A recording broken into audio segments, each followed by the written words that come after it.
तो मैं भारतीय जनता पार्टी के लोगों से पूछना चाहता हूँ, अपने पापों और गुनाहों को छुपाने के लिए कब तक भगवान श्री राम को बदनाम करोगे? अरे भगवान श्री राम ने तुमको निकम्मा बनने के लिए नहीं कहा। भगवान श्री राम ने कहा सबको शिक्षा दो, सबको बिजली दो, सबको पानी दो, सबको अस्पताल दो, सबको राहत दो। ये भगवान श्री राम।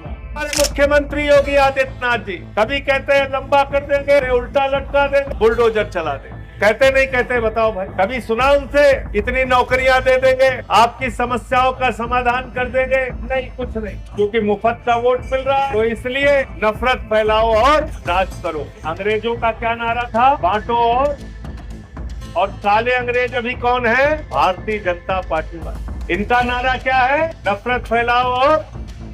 तो इसलिए इनकी पार्टी का नाम मैंने बदल कर रख दिया है भारतीय झगड़ा पार्टी। स्कूल बना नहीं सकते, अस्पताल बना नहीं सकते, सड़कें बना नहीं सकते, पानी दे नहीं सकते, बिजली मांग लिया लोगों ने। गर्मी का महीना था, ऐसे ही सब लोग परेशान थे।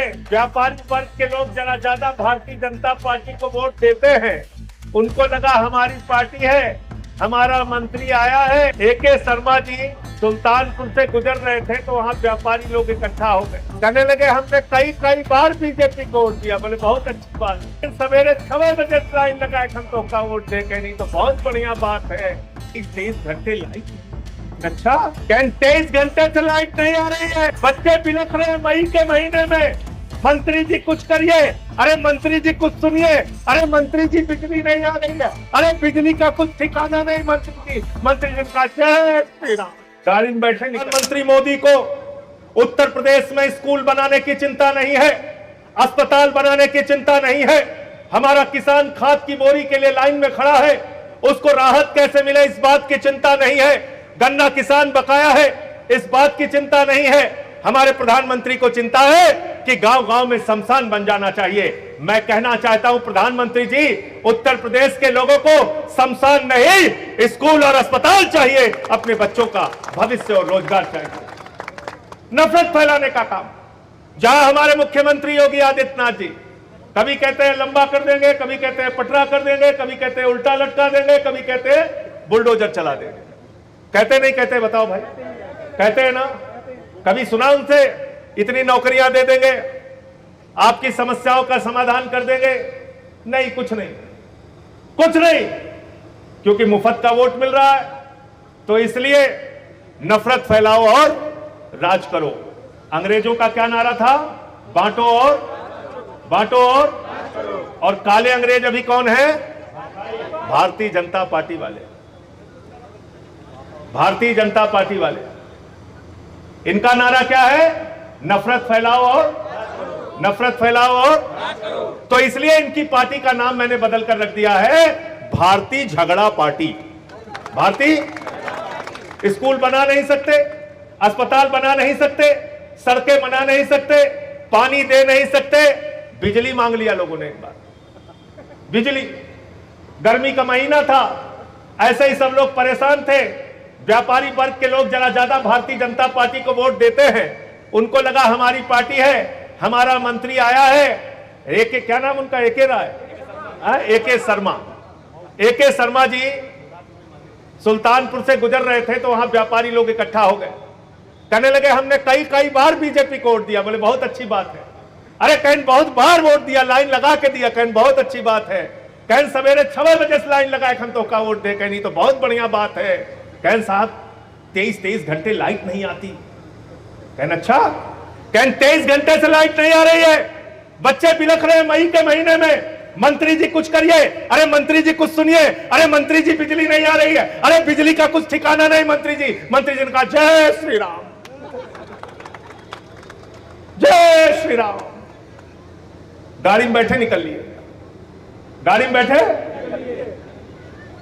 तो मैं भारतीय जनता पार्टी के लोगों से पूछना चाहता हूं, अपने पापों और गुनाहों को छुपाने के लिए कब तक भगवान श्री राम को बदनाम करोगे? अरे भगवान श्री राम ने तुमको निकम्मा बनने के लिए नहीं कहा। भगवान श्री राम ने कहा सबको शिक्षा दो, सबको बिजली दो, सबको पानी दो, सबको अस्पताल दो, सबको राहत दो। ये भगवान श्री राम ने कहा। शर्म करो। अभी मैं देख रहा था अंकुश चौधरी कहां है? मेरठ के हमारे जिलाध्यक्ष अंकुश कहां है? गैस के लिए आंदोलन कर रहे थे, गैस के लिए, गैस सिलेंडर के लिए। वहां मोदी जी खड़े हुए कहें कोई चिंता की बात नहीं है, सारा गैस भी मौजूद है और तेल भी मौजूद है, किसी प्रकार का देश में कोई संकट नहीं है, लेकिन सब लोग तैयार हो जाओ, कोरोना बराबर संकट है। सुने थे कि नहीं सुने थे? बताओ भाई, ईमानदारी से सुने थे कि नहीं सुने थे? हरदीप पुरी इनका मंत्री खड़े होकर क्या बोला? किसी प्रकार का कोई संकट। प्रधानमंत्री जी आके क्या बोले? चिंता मत करना, कोरोना जैसा संकट आने वाला, जैसे उस समय मर रहे थे ऐसे मरने को तैयार हो जाओ। अंधभक्त तो अंधभक्त कहने लगे कोरोना जैसा संकट आने वाला है, ऐसे ही तैयार हो जाना है हम लोगों को, ऐसे ही तैयार हो जाना है। दूसरे दिन सूरत में लाइन लग गई, पेट्रोल पंप पे, लखनऊ में लाइन लग गई, गैस की दुकान पे लाइन लग गई, दूध का केन ले लेके लोग जाने लगे, कहने इसी में पेट्रोल भर दो, इसी में डीजल भर दो, कनस्टर लेके जा रहे हैं, सब भरवा ले रहे हैं, कुकर में भर रहे हैं, लोटा में भर रहे हैं, भरा नहीं भरा लोगों ने तेल? भरा ना, भरा ना। फिर क्या कहते हैं? विपक्ष वाले अफवाह फैला रहे हैं, हम तो कुछ नहीं कर रहे, ये विपक्ष वाले अफवाह फैला रहे हैं। ये सरकार पागलपन का शिकार हो चुकी है। तो इसलिए मैं आपसे कहना चाहता हूं, ये आगरा का स्थान हमने इसलिए चुना कि मोहब्बत से काम चले तो मोहब्बत से, और पागल खाने भेजना हो तो तुम लोगों को पागल खाने भाजपाइयों हम भेजने के लिए तैयार हैं। मोदी योगी मुर्दाबाद।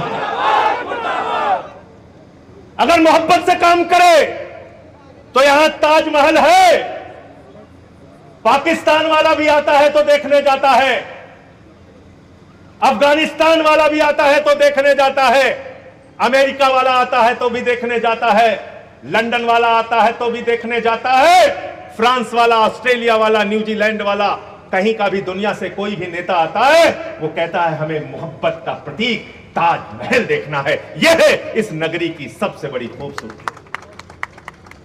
दुनिया के 8 आश्चर्यों में एक ये मोहब्बत का प्रतीक है ताजमहल। लेकिन दूसरे किस बात के लिए फेमस है? किस बात के लिए? किस बात के लिए?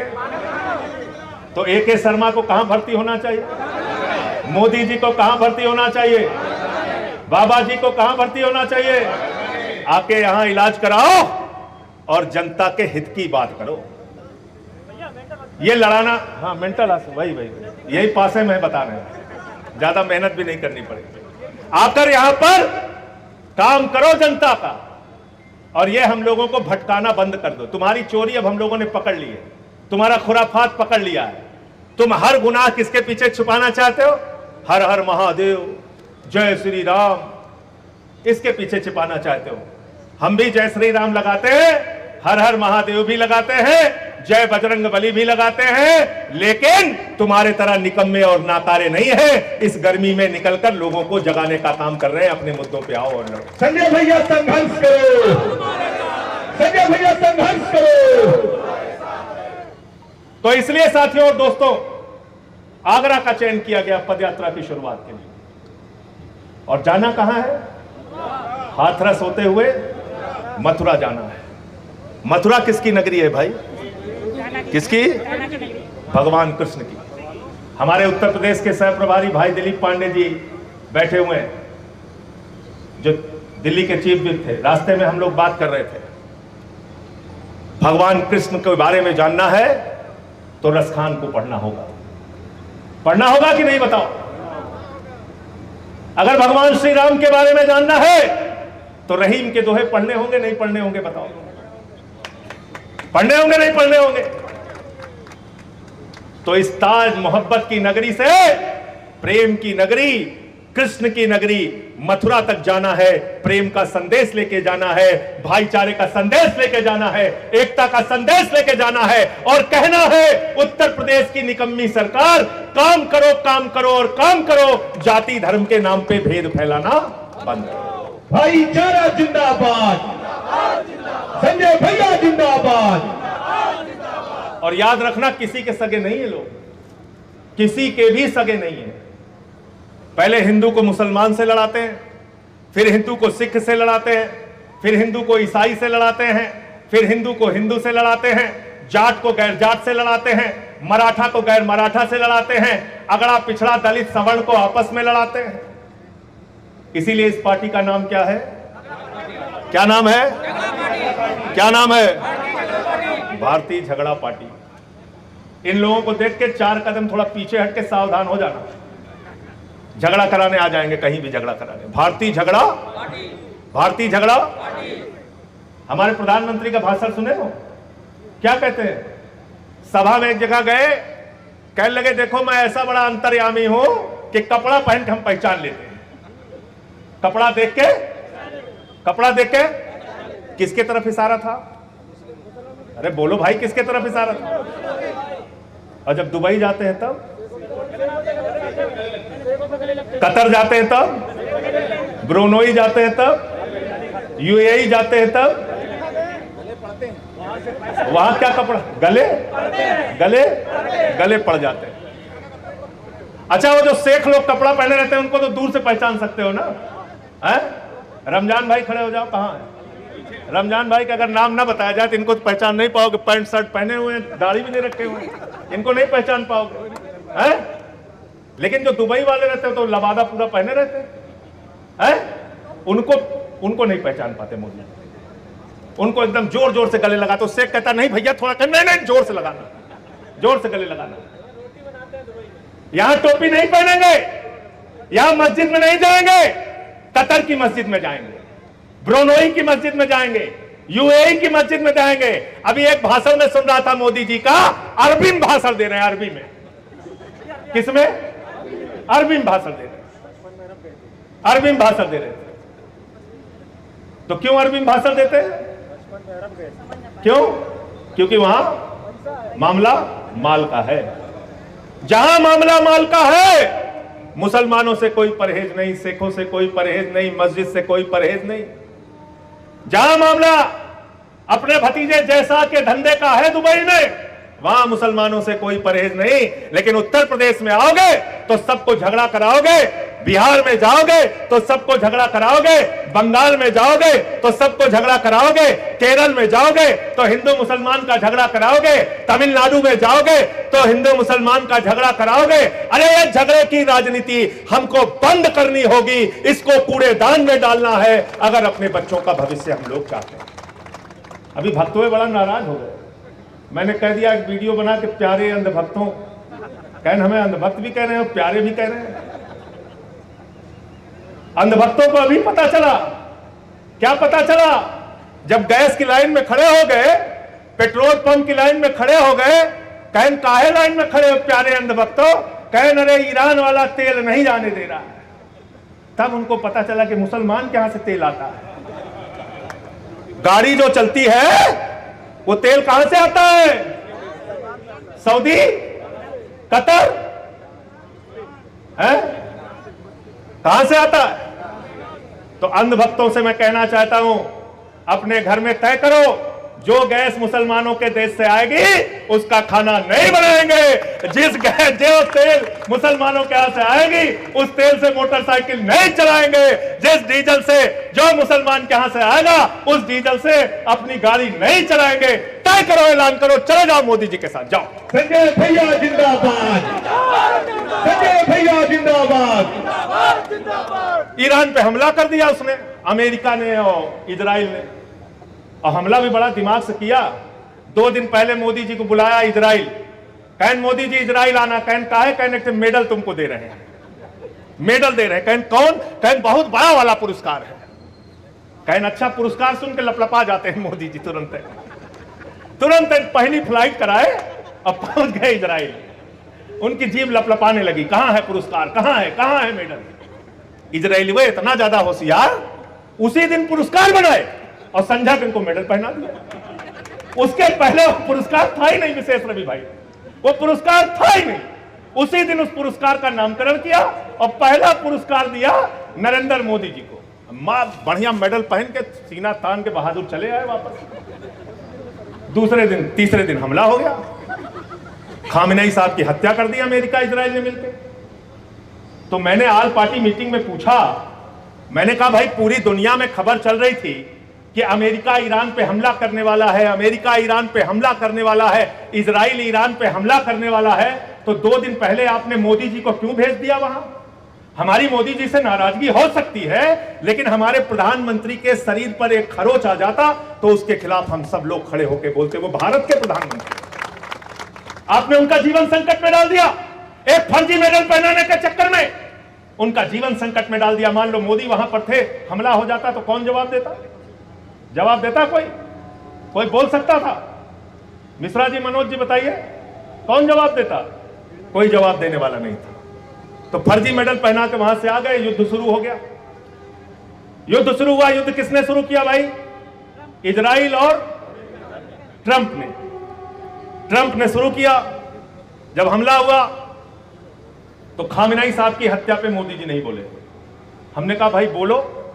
खामिनेई साहब से आप मिलने गए थे ईरान, तो आपने कहा था ईरान और भारत की दोस्ती इतिहास से भी पुरानी है, जो बात सही है।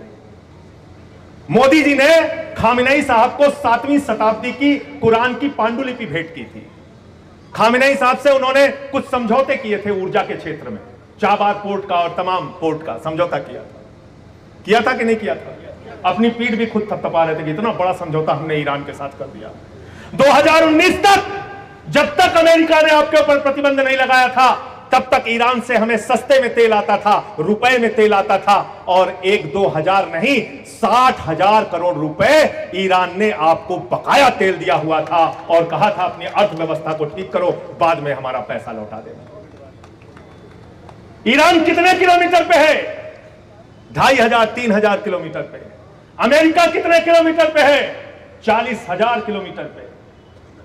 ईरान से जो हिंदुस्तान में तेल आता है वो 5 से 7 दिन में आता है, और जो अमेरिका से तेल आता है, जो वेनेजुला से तेल आता है, वो तेल आता है 45 दिनों में, 40 से 45 दिनों में। तो जरा अंधभक्तों से पूछना कि 45 ज्यादा होता है कि 7? कहेंगे 45 ज्यादा होता है। तो उनसे पूछना कि जब 45 ज्यादा होता है तो 45 दिन में जो जहाज आता है उससे तेल चाहिए कि 7 दिन वाले से? तब कहेंगे नहीं, हमें 7 दिन वाले से चाहिए। लेकिन उनके जो आका हैं वो 45 दिन वाले जहाज से तेल मंगा रहे हैं। आपको पता है कितना ज्यादा भाड़ा दे रहे हैं उस पे? 8 गुना ज्यादा भाड़ा दे रहे हैं, 8 गुना ज्यादा भाड़ा। समय 45 दिन का लग रहा है, वो अलग।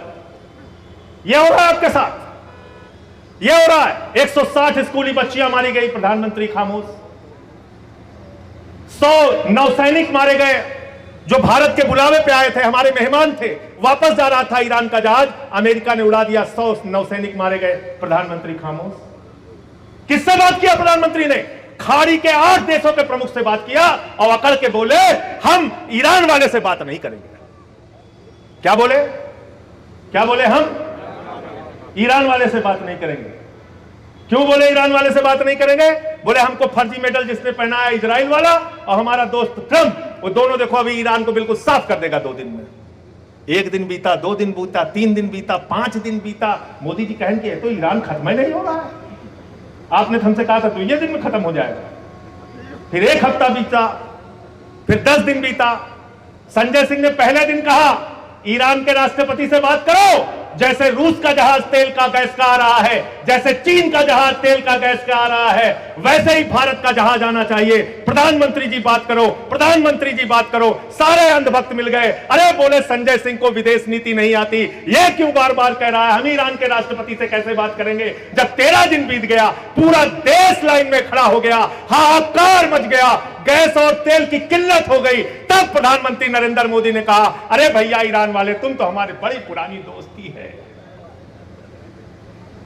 जब 13 दिन में तेरही होगी तब जागे, तब जागे। जब आगरा में एक आदमी की, एक बुजुर्ग की मौत हो गई, गैस के लाइन में खड़े हुए, तब प्रधानमंत्री जागे, तब ईरान के राष्ट्रपति से बात करें। यह विदेश नीति है तुम्हारी? ऐसे विदेश नीति चलती है? ऐसे चलेगी विदेश नीति? इसलिए अगर इस देश को बर्बाद करना चाहते हो तो भारतीय जनता पार्टी के साथ खड़े हो जाना। अगर अपने बच्चों का भविष्य बर्बाद करना चाहते हो तो अपने इलाके में जो बीजेपी का नेता होगा उसकी जिंदाबाद लगाना। अगर नौजवानों को बेरोजगार बनाना चाहते हो, स्कूल अस्पताल बंद कराना चाहते हो, तब भारतीय जनता पार्टी नरेंद्र मोदी और योगी के साथ खड़े हो जाना। और अगर उज्जवल भविष्य चाहते हो, अगर चाहते हो दिल्ली की तरह बिजली फ्री हो, पानी फ्री हो, शिक्षा फ्री हो, इलाज फ्री हो, अगर चाहते हो माताओं बहनों के लिए बस की यात्रा फ्री हो, अगर चाहते हो नौजवानों के हाथों में रोजगार हो, अगर चाहते हो हिंदुस्तान मोहब्बत की बुनियाद पे बने, तो ये आम आदमी पार्टी का झंडा उठा लेना, ये झाड़ू वाला झंडा उठा लेना। और झाड़ू बहुत काम की चीज होती है। भ्रष्टाचार को साफ करना है, क्या चाहिए? घर का कूड़ा साफ करना है, क्या चाहिए? मोहल्ले का कूड़ा साफ करना है, क्या चाहिए? गांव का कूड़ा साफ करना है, क्या चाहिए? शहर का कूड़ा साफ करना है, क्या चाहिए? प्रदेश का कूड़ा साफ करना है, क्या चाहिए? देश का कूड़ा साफ करना है, क्या चाहिए? और भाजपाइयों के दिमाग पे जो पागलपन सवार है, तो पागलपन उतारने के लिए क्या चाहिए? देखे हो कि नहीं देखे हो बताओ। ओझा लोग गांव में जब कोई पागल हो जाता है, टगरी पकड़ के उठा के लेके जाते हैं, ओझा लोग उसको मार झाड़ू मार झाड़ू मार झाड़ू, उसका पागलपन। ऐसे ही सत्ता का भूत सवार है। अपने अंदर वैज्ञानिक सोच पैदा कीजिए। अगर इन निठल्लों के चक्कर में पड़े रहोगे तो फिर आपका भविष्य तो बर्बाद होना ही होना है, देश का भविष्य भी बर्बाद हो जाएगा। क्या क्या सिखाते हैं आपको? एक तो व्हाट्सएप विश्वविद्यालय निकल गया। यहां हम सुने थे आगरा विश्वविद्यालय, लखनऊ विश्वविद्यालय है, अलीगढ़ विश्वविद्यालय, इलाहाबाद विश्वविद्यालय, लखनऊ विश्वविद्यालय, ये नया विश्वविद्यालय निकाले भाजपाई, व्हाट्सएप विश्वविद्यालय। क्या सिखाया जाता है वहां? सिकंदर जब बिहार में आया था तो बिहारियों ने मार के भगाया था। बिहारियों ने कहा भैया सिकंदर कभी बिहार में नहीं आया। फिर वहां सिखाया जाता है संत कबीर, बाबा गुरु नानक देव और बाबा गोरखनाथ जी एक साथ मीटिंग करते थे, तो कहा कि भैया इनके जीवन काल में 100 साल का अंतर है, तो मीटिंग कहां से एक साथ करते थे। फिर वहां सिखाया जाता है कि नाली के गैस से प्रभु आप चाय बना सकते हैं। हमने कोशिश भी किया, नाकाम रहे, नहीं बना पाए नाली के गैस से चाय। फिर वहां सिखाया जाता है कि जब मौसम खराब हो तो रडार में नहीं आएगा, हमला कर दो। ऐसे मूर्ख लोगों के हाथ में अगर आप देश की सत्ता देना चाहते हो उन्माद में खाली आके, तो याद रखना हमारा आपका कभी भला होने वाला नहीं है। हमको रोजगार चाहिए अपने नौजवानों के लिए, और अगर रोजगार नहीं दे सकते हो योगी जी, लाठी चलाने का काम करते हो, तो याद रखना हमारी मांग है हर महीने 10,000 रुपए नौजवानों को बेरोजगारी भत्ता देना होगा। आम आदमी पार्टी जिंदाबाद, संजय भैया जिंदाबाद। और मैं कहता हूं कि हमें मुफ्त में मत देना। 10,000 रुपए बेरोजगारी भत्ता देना तो 2 घंटे कोई भी सरकारी काम हमारे नौजवानों से लेना। और जब हम सामाजिक न्याय की बात करते हैं तो हम नहीं चाहते कि जाति और धर्म के नाम पे आप समाज को बांटने का काम कीजिए। यह बहुत हो चुका हिंदू मुसलमान, यह बहुत हो चुका। उत्तर प्रदेश के अंदर यह आपस में लड़ाने की राजनीति, इसको बंद करना होगा और आम आदमी पार्टी के साथ मिलकर हम सब लोगों को साथ चलना होगा। यह अमन बिक रहा है, चमन बिक रहा है, गरीबों के तन का कफन बिक रहा है, बाजारों में बहनों का तन बिक रहा है। यारो बुरा न मानो तो कह दूं, इन बेईमानों के हाथों वतन बिक रहा है, इन बेईमानों के हाथों वतन बिक रहा है। ये कब तक मजहबी नशा बांटिएगा? ये कब तक मजहबी नशा बांटिएगा? ये उन्माद वाली हवा बांटिएगा? ये मंदिर, ये मस्जिद, शिवालय की जिद में वतन ही ना होगा तो क्या बांटिएगा? वतन ही ना होगा तो क्या बांटिएगा? इस वतन को बचाने की जरूरत है। हमारी 2 बहनें पीछे हैं, पिछले कई दिनों से, प्रेरणा और सुरभि। खड़े हो जाओ आप अपनी जगह, इनके लिए भी जोरदार तालियां बजा दीजिए। ये बहनें हमारी इस धूप में पर्चे बांट रही हैं, गांव-गांव जा रही हैं। क्या है? जुनून है, जज्बा है कि देश के लिए कुछ करना है, समाज के लिए कुछ करना है। अपना घर बार छोड़ के लोगों के बीच में जा रहे हैं। ऐसा ही जुनून, ऐसा ही जज्बा अपने अंदर पैदा करना होगा अगर हम देश के लिए काम करना चाहते हैं, उत्तर प्रदेश के लिए काम करना चाहते हैं। अगर वाकई हमारे मन में इस बात की चिंता होती है तो हमको मेहनत करनी होगी, काम करना होगा। हमने भी यहां तक का सफर कार्यकर्ताओं के साथ मिलकर तय किया है। कभी रेहड़ी वालों की लड़ाई लड़ी, कभी पटरी गुमटी के दुकानदारों के हक की आवाज को बुलंद किया, बहुत सारे काम किए। तो इसलिए समाज के हर तबके की आवाज को हमें बुलंद करना है और अपने कारवां को आगे बढ़ाते रहना है। बहुत बहुत शुक्रिया, बहुत बहुत धन्यवाद। जय हिंद, इंकलाब जिंदाबाद।